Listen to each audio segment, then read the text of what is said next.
Muito bem, amigos. Vamos agora tratar daquilo que eu chamo de questões técnico-conceituais.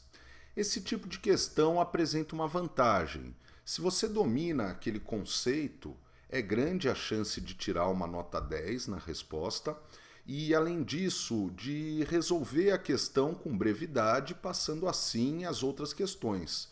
Por outro lado, existe o risco de você não dominar o conceito. A gente fala que, diante de uma questão discursiva, você deve respirar e, aplicado o método cartesiano, você tem duas formas de imaginar uma resposta. Você sabe aquela resposta, então você vai no ponto e expande a sua resposta, vai pontuando, vai aumentando a sua nota. Ou então você faz o oposto, caso você não domine o conceito central daquela matéria, você tenta ir pela periferia, abordando aspectos relacionados à matéria até tentar chegar no centro. Numa questão técnico-conceitual, se você não domina aquele conceito, você tem muito pouco o que fazer. É muito difícil você fazer essa volta ao inverso para tentar chegar no conceito. De forma que, sendo esse o caso, respirem, vão com calma, partam para a próxima questão, não se deixem abalar. Que nem caiu uma questão no TRT-8 pedindo para abordar cluster rights. Se você sabe o que são cluster rights, você vai lá no ponto e expande. Agora, se você nunca ouviu falar, fica um pouco difícil de improvisar. O que eu falo é o seguinte: domina o conceito, responde e tenta tirar essa nota 10, tenta ganhar velocidade. Desconhece o conceito? Paciência, respire fundo, prossiga na sua prova, não vai ser isso que vai te derrubar, tá certo? E falei em TRT da oitava região, trago aqui uma questão que foi cobrada em 2011. O problema é o seguinte: os trabalhadores de uma empresa, à unanimidade, concordaram com o empregador em definir metas de produtividade e estipular para aqueles que não as cumprissem sanção consubstanciada em fazer 30 flexões abdominais ao final de cada mês, na presença do grupo de empregados. Esta sanção terminou por ser prevista em acordo coletivo. Os empregados de outra companhia da mesma categoria entenderam que essa cláusula coletiva é inválida e definiram, em Assembleia Geral, deflagrar greve em defesa dos colegas da outra empresa, afligidos em seu patrimônio moral, bem como por receio dessa cláusula ser a todos estendida por meio de convenção coletiva. Atento ao caso concreto, discorra. A. Sobre straining nas relações de trabalho. Então aqui está a questão técnico-conceitual. Ou você sabe o que é straining ou não sabe. Não sabendo, você busca por alguma presunção aqui chegar a algum resultado, mas não sendo possível já procede adiante, né? Discorra sobre a validade desta norma coletiva e discorra sobre a validade da greve deflagrada. Vamos aproveitar o ensejo para falar um pouco sobre psicoterror no trabalho. Straining é uma expressão que é utilizada por Harald Ege, um médico estudioso do psicoterror no trabalho, para descrever o assédio moral qualificado pela exacerbação das metas de produtividade. Então, straining é o assédio moral qualificado pela exacerbação de metas de produtividade. Strain é um verbo que significa esticar ao máximo, até dilacerar, até arrebentar. E quando eu penso em metas de produtividade, o primeiro a trazer isso foi o pai da administração científica, foi Frederick Taylor, que demonstrou de forma empírica que trabalhadores que recebem uma remuneração maior em razão de uma melhor produtividade tendem a produzir mais. E no início, as metas de produtividade eram vistas como fator de felicidade no trabalho, reduzindo a alienação do trabalhador. O trabalhador ele se sente mais próximo da empresa, sente mais a relevância do seu papel na instituição empresarial. E Cecil Alec Macy, a partir, não sei se dos anos 1940, mas ainda a primeira metade do século XX, foi um psicólogo que teorizou sobre metas de produtividade e, a partir dos seus trabalhos, esse sistema de gestão de mão de obra acabou se difundindo por toda a indústria. Com o tempo, isso foi se deturpando, né? Mas ainda assim, a gente não pode dizer que uma meta de produtividade é abstratamente considerada um ilícito, na medida em que a meta de produtividade encontra amparo no princípio da liberdade e também no princípio da legalidade, considerando-se a afetação negativa do princípio da legalidade ao particular, a quem é dado fazer tudo aquilo que a lei não proíbe. E não existe uma lei proibindo, a rigor, metas de produtividade, salvo em alguns setores, conforme veremos logo mais.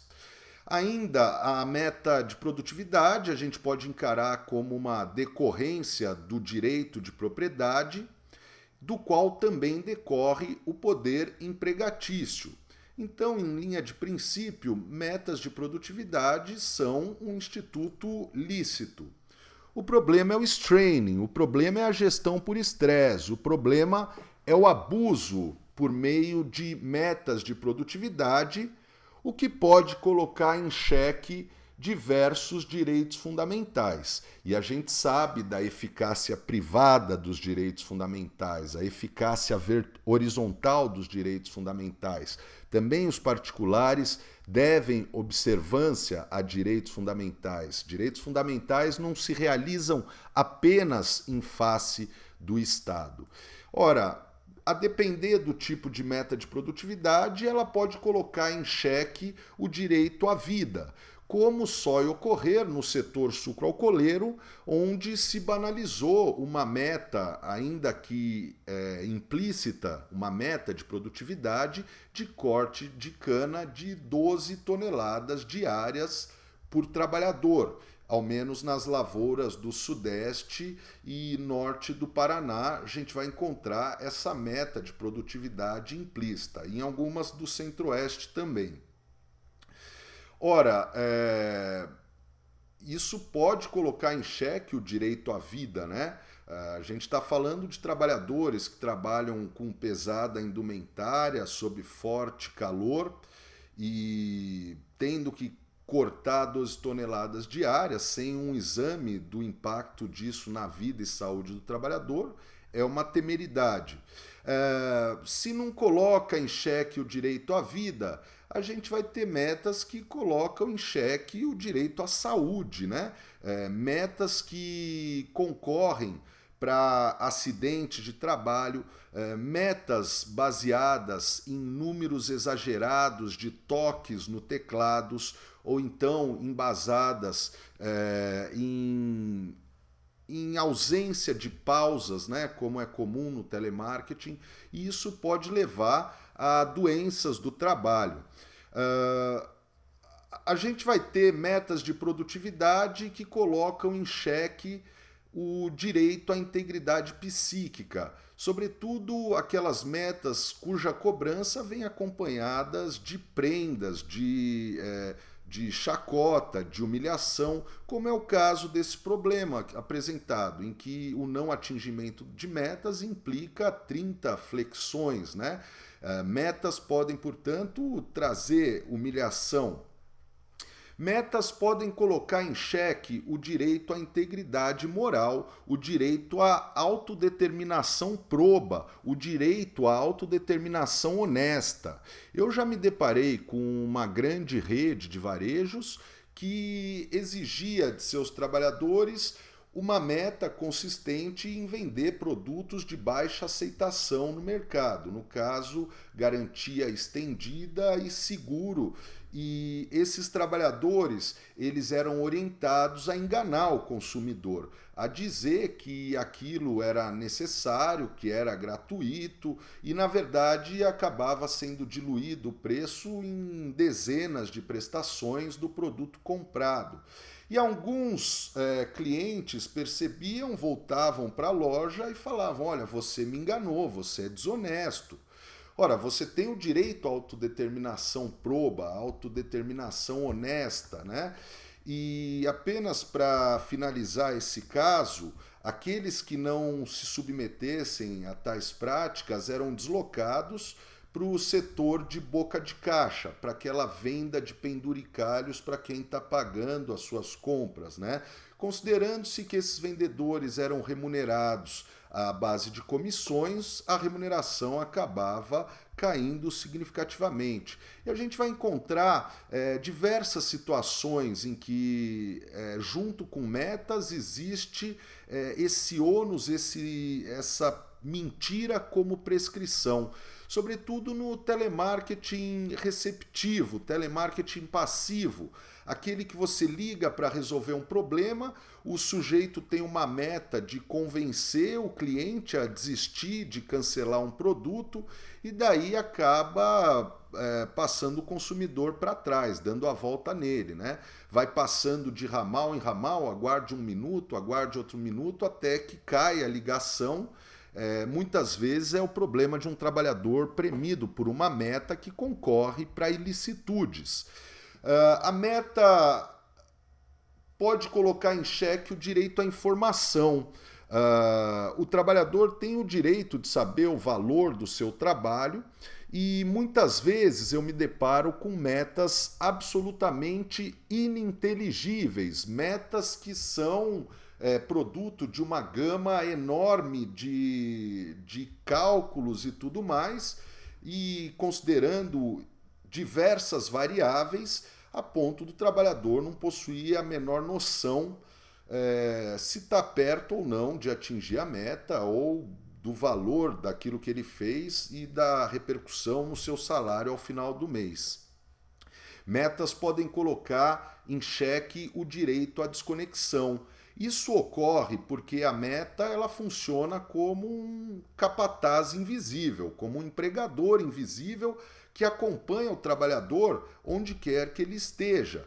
E eu já vi casos no setor bancário de metas saturadas e o gerente acabava dando churrascos aos finais de semana para tentar vender apólices de seguro a familiares, a parentes, a amigos, né? Então vejam que constrangimento. E ainda metas podem colocar em xeque o direito à não discriminação. Quando a gente tem egressos de auxílio-doença, egressos de licença-maternidade, você não pode exigir que esses trabalhadores atinjam um mesmo nível de performance daqueles que já vinham trabalhando, né? Então, em primeiro lugar, a gente tem esses direitos fundamentais, como limitadores às metas de produtividade no trabalho. Este é um fenômeno com pouca densidade normativa, mas a gente encontra sim algumas normas limitadoras das metas de produtividade, além desses direitos fundamentais que funcionam, portanto, aqui como cluster rights. Logo mais a gente vai falar de uma questão sobre cluster rights. Em primeiro lugar, a lei de participação nos lucros e resultados, ela vai mencionar metas, né, dizendo que a empresa pode estabelecer padrões de avaliação, mas não se aplicam metas referentes à saúde e segurança no trabalho, né? Isso aqui é um indicador de um princípio geral, que meta não pode tergiversar sobre saúde e segurança no trabalho. Não pode ser um estímulo para subcomunicação de acidente de trabalho. A Lei 12.436 de 2011 trata dos motoboys e vai estabelecer a vedação de oferecimento de prêmios por cumprimento de metas por número de entregas ou prestação de serviço. Também é ilícito, né, prometer dispensa do pagamento no caso de fornecimento do produto fora de um prazo, aquelas promoções, né, a sua pizza chega em 10 minutos ou você não tem que pagar. Porque, novamente, são aqueles direitos fundamentais, né? É o tipo de meta que coloca em xeque o direito à integridade física, o direito à vida. A CLT, quando da Lei 12.619 de 2012, passou a prever no artigo 235G a proibição, isso aqui diz respeito a motoristas profissionais, né? A proibição de remuneração do motorista em função da distância percorrida, do tempo de viagem ou da natureza e quantidade dos produtos transportados. Vejam que, absurdamente, após... Vamos falar um pouco, porque essa lei aqui, ela possui muita significância, né? É interessante isso aqui para a gente estudar o caso. Existe um procurador do trabalho chamado Paulo Douglas de Moraes Almeida, inteligentíssimo, a meu ver.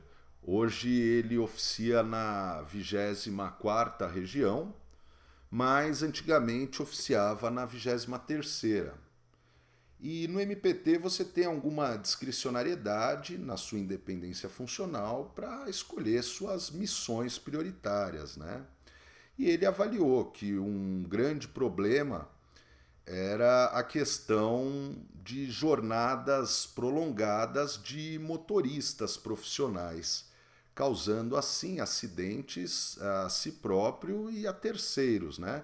Tratando-se aqui de uma das profissões com maior índice de letalidade.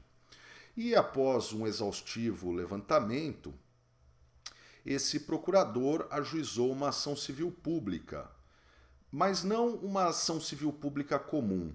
Ele ajuizou uma Defendant Class Action, ou ação coletiva passiva. O que é a ação coletiva passiva? Ao invés dele manejar uma ação civil pública contra cada empresa de transporte de cargas, contra cada transportador autônomo de cargas, visando a observância dos atributos da jornada de trabalho, o que ele fez foi manejar uma única grande ação em face da Confederação Nacional dos Transportes, com pedido de extensão da eficácia da decisão a todos aqueles presentados no polo passivo por essa confederação, ou seja, todas as empresas do setor. Na época, vigorava a antiga redação da OJ 130 da SDI 2, o caso foi deslocado para Brasília, e em Brasília, não me lembro se perante a 10ª ou 20ª Vara do Trabalho, foi feito um acordo com as entidades, né? A gente estuda em direito coletivo do trabalho que todo poder político passa pelos sindicatos. Quando você pensa nos partidos de direita, né, quem dá sustentação política a alguns partidos são as confederações, Confederação Nacional da Indústria, Confederação Nacional do Transporte, e do outro lado a mesma coisa, né? O PT ele tem muita relação com a CUT, o PDT tem muita relação com a Força Sindical, o PSOL ou PSTU, agora não me lembro, tem muita ligação com o Conlutas, né? Então vejam claramente aqui o aspecto político da ação civil pública, de uma ação civil pública como essas, né? A ponto de que foi firmado um acordo em que se aceitava a extinção do feito desde que a confederação envidasse seus esforços no sentido de fazer aprovar uma lei limitando a jornada do motorista profissional. E foi a partir daí que veio essa Lei 12.619 de 2012. Mas o caso não termina por aqui. Logo depois dessa lei, dessa reforma, digamos assim, veio uma contra-reforma, veio um movimento de resistência. Caminhoneiros paralisaram estradas por todo o país. O caso foi em protesto contra essas novas regras de jornada que estabelece pausas, né? E argumentava-se que as estradas não estariam prontas para oferecer esse suporte para que ocorressem as pausas. E isso, no entanto, foi identificado como um lockout, como uma greve estimulada por empregadores. E foi manejado um habeas corpus coletivo na Justiça do Trabalho para garantir o direito de ir e vir, né, nessas estradas e tendo por pano de fundo certa abusividade desse movimento. Seja como for, é uma classe que possui influência política, né? E disso redundou a Lei 13.103 de 2015, que maculou, que fulminou alguns aspectos da importante alteração normativa trazida, né? E vejam que o que deve ser buscado é aperfeiçoamento contínuo. Se não tem ponto de parada, que passe a desenvolver, a constar dos contratos de concessão, essas áreas de descanso, né? E não simplesmente revogar. Pouco tempo depois dessa revogação, dessa alteração normativa, né? Dessa contra-reforma do regime jurídico dos motoristas profissionais, eu não sei se vocês recordam, na região de São Carlos, mais ou menos, um ônibus repleto de estudantes do ensino médio sofreu uma colisão com um caminhão, morreram diversos alunos, mestres, professores, diretores. Depois verificou-se que o caminhão que bateu nesse ônibus vinha à contramão, com indícios de que o motorista havia adormecido ao volante, o tacógrafo estava quebrado. Então vejam, né? Irresponsabilidade e pragmatismo possui limite. Mas aqui eu menciono que o artigo 235G absurdamente passou a prever o contrário. É permitida a remuneração do motorista em função da distância percorrida, do tempo de viagem, natureza e quantidade dos produtos transportados, etc, etc, né?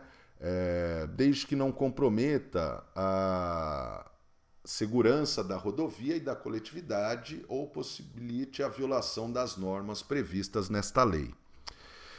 Bom, a gente tem aqui um ponto fora da curva, mas a todo tempo, quando se normatiza meta de produtividade, existe essa preocupação, né, com as suas repercussões sobre a saúde dos trabalhadores.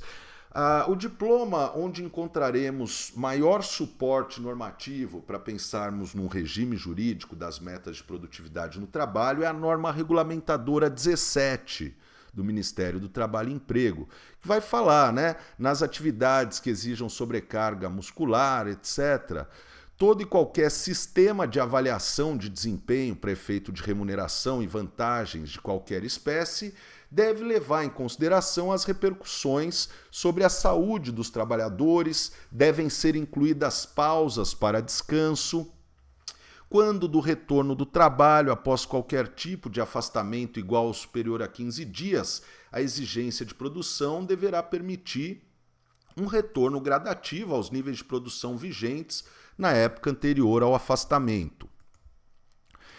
E a NR17 segue, né, falando de atividades de processamento eletrônico de dados, proibindo sistema de avaliação de trabalhadores, ou seja, metas baseado no número individual de toques no teclado e por aí vai. Exigindo sempre esse dimensionamento que leva em consideração os impactos na saúde do trabalhador. O anexo 1 da NR17 trata do operador de checkout. Checkout é o caixa de supermercado. O caixa de supermercado, a gente está falando aqui de umas atividades com maior incidência de lesão, de doença do trabalho. Afinal, é um trabalhador que ao final de uma jornada, às vezes, manipulou, movimentou mais de toneladas de carga, né? Então aqui a gente tem a proibição de se promover para efeito de remuneração ou premiação sistema de avaliação do desempenho com base no número de mercadorias ou compras por operador. Ele é um caixa, ele não é um vendedor, né? Ele não tem a ver com o que o consumidor deseja comprar. E o anexo 2 trata de telemarketing. O anexo 2 ele é importante porque é uma das únicas normas que aborda assédio moral.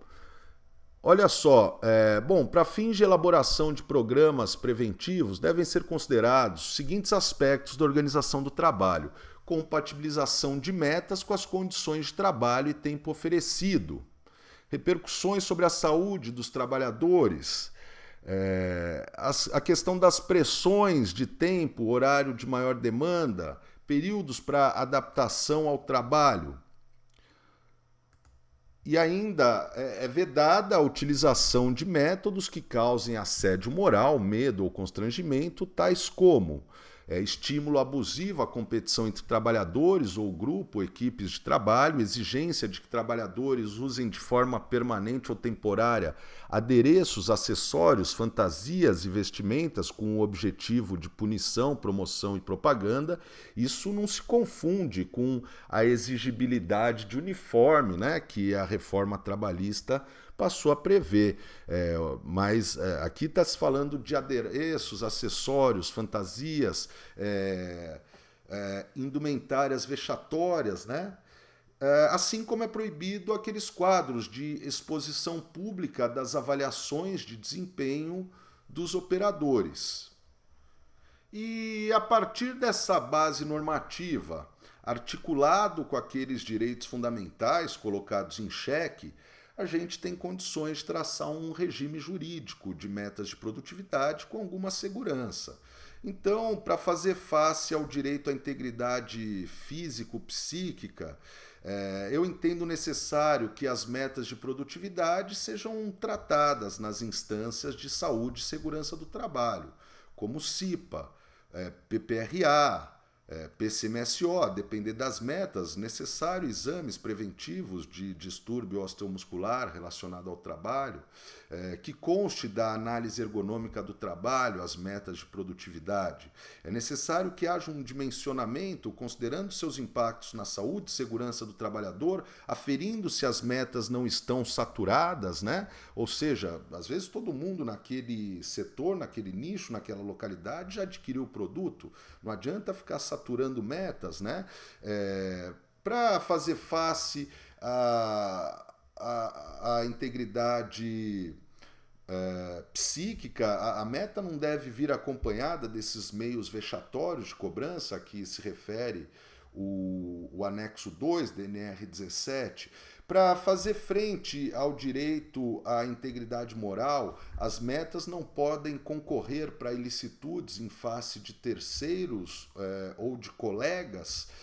Para fazer frente ao direito à informação, a meta deve ser inteligível. Eu entendo que deve ser dada ciência inequívoca e por escrito ao trabalhador das metas, uma vez que tem afetação a questões de saúde, seja saúde física, seja saúde mental, e existe um documento chamado Ordem de Serviço, previsto na NR1, que é o meio através do qual o empregador deve deixar claro ao empregado os riscos da atividade e como lidar com esses riscos, né? E assim vai, as metas não podem contemplar limitações de utilização de banheiro, esse tipo de coisa, tá certo? Bom, então, isso posto, vamos passar aqui para a questão. O que é straining? Straining é a modalidade de assédio moral qualificado pela exacerbação das metas de produtividade. Essa norma coletiva é inválida por afrontar diversos direitos tangentes à integridade física, à integridade psíquica, à integridade moral. Esses direitos vêm previstos, vêm tutelados pela Constituição e também vêm tutelados pela NR17 e tudo mais, né? Não pode tergiversar, a lei de participação dos lucros fala que metas não podem tergiversar sobre saúde e segurança no trabalho. Agora, a validade da greve deflagrada, aqui eu trago, lembrando, eu não trouxe a lâmina de slide, então eu vou ler aqui do lado, RO 1393.2013.5.02.0000, né? Trata-se de um RO julgado em maio de 2017, em que a SDC decidiu pela ilicitude da greve política. Tratava-se de uma greve dos portuários, trabalhadores portuários, em face da lei dos portos, da medida provisória que culminou na lei dos portos, e prevaleceu com voto divergente do ministro Maurício Godinho Delgado, e teve uma outra divergência, né? Mas prevaleceu que a greve política ela é ilícita, porquanto você não tem aqui uma conduta a se exigir do empregador. É algo que independe de uma postura do empregador. Particularmente, eu discordo disso, a Constituição assegura aos trabalhadores o direito de greve, bem como a oportunidade e também a discricionariedade para decidir sobre os direitos e interesses que devam, por meio dela, defender.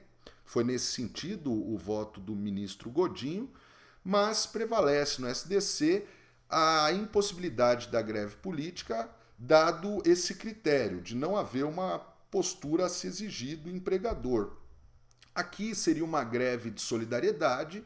Eu apresentaria esse posicionamento pessoal com base na Constituição, no artigo 9º, e, no entanto, me curvaria à jurisprudência prevalente da SDC no sentido de que você não tem aqui uma conduta a se exigir em face do empregador. Talvez a solução fosse diferente na hipótese de uma convenção coletiva de trabalho. Aí você teria como exigir do seu empregador a não submissão naquele ponto a essas normas da convenção coletiva de trabalho. Mas o problema aqui diz respeito a um acordo coletivo de trabalho firmado por uma outra empresa, né? Então, eu diria que, em linha de princípio, essa greve ela desafia a jurisprudência da SDC. Senhores, vamos aqui para o intervalo. Na sequência, voltamos com mais questões técnico-conceituais. Um abraço, até logo. Tchau.